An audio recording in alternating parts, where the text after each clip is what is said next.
as gruesome as I thought the pictures in the video were that I had seen, and you know my background in media, I've been looking at pictures for a long time, seeing it that way and then actually standing there in the midst of the ruins and recognizing, just how expansive it was, because we drove pretty much through all 5 square miles. It's not like it's when you would typically see a house burn down. It is, we've seen those aerial shots and whatever, but when you're on the ground at that level, you realize, wow, there's a lot going on.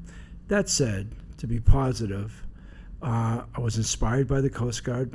They gave us a presentation. They've already removed something like 68 craft from the water. There was a couple more floating. There was several big ones that were sunk. They're going to get out.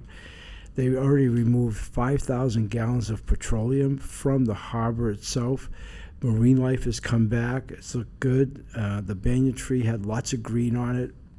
So all of that, irrespective of all that has to happen on the land, and even the wonderment of how you recreate a Lahaina that was, so old, so quaint, so historic, so romantic in so many ways.